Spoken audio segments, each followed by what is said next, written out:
no justification for any violent retaliation, but it happened. However, there's, of course, a very rich background. The basic background is barely even discussed.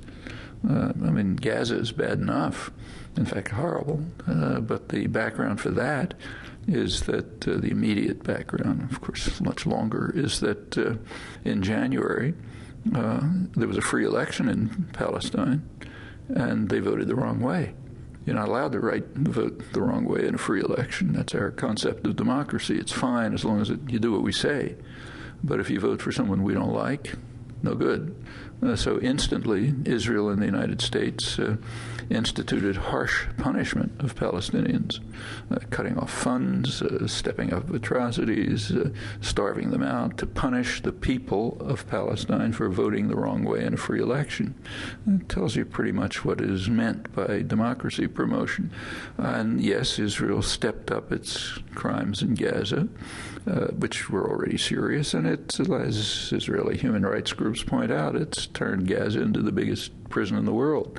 Meanwhile, in the West Bank, where something even more serious going on, Israel, with U.S. backing, as always, is carrying out a program which euphemistically is called convergence, and is described in the United States as withdrawal. In fact, what it is annexation and cantonization.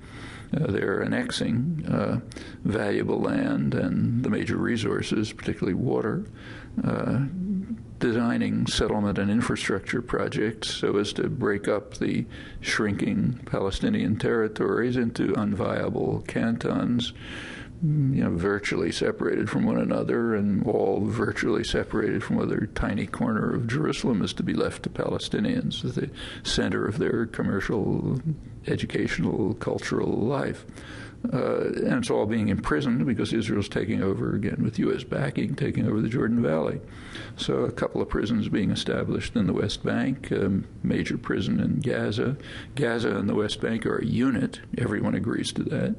So if resistance to this occupation is legitimate in the West Bank, and I'd like to hear an argument to the contrary, it's also legitimate in Gaza. That's another, of course, all totally illegal, in violation of Security Council orders, World Bank court decisions, and so on. And it's very harsh and brutal, as it's been for years. So yes, there's quite a lot of background. Well, in both cases, Lebanon and in Gaza, the crises were precipitated by the capturing of Israeli soldiers. At the same time, both of the political formations that are involved, Hezbollah in Lebanon and Hamas in Palestine, do not recognize Israel, are, according to many, dedicated to its eradication, and are launching missiles, Qassam rockets in the case of Gaza, and Katyusha and other rockets from Lebanon. Well, first of all, to stress again, the crisis erupted on June 25th, not on June 24th, and the reason for that is crucial, and we should keep remembering it. It's because Israel and the United States and the media and Britain and Europe do not care about kidnapping of civilians, which is a much more serious crime than capture of soldiers. But they don't care as long as it's being done by our side. The timing illustrates that dramatically, which I presume is the reason why what happened on June 24th is being pretty much suppressed. It's just too dramatic. And it's been going on for years.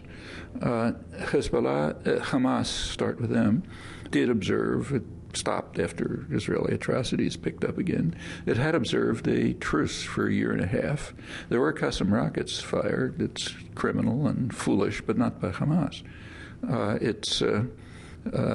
And we know the reason. I mean, it's a reaction to continuing atrocities and takeover of and the annexation cantonization programs. They're in the West Bank, but that's a unit. However, Hamas did observe a year and a half of truce. Israel refused to accept that and continued assassinations, bombings, and so on. And of course, cutting off of funds, etc. And Hamas has indicated repeatedly that what it's calling for is a long-term truce, indefinite truce, no violence, and negotiations on a two-state settlement when Israel commits itself to withdrawing from the occupied territories. What about Hezbollah? First of all, as far as rockets are concerned, the UN keeps very careful records.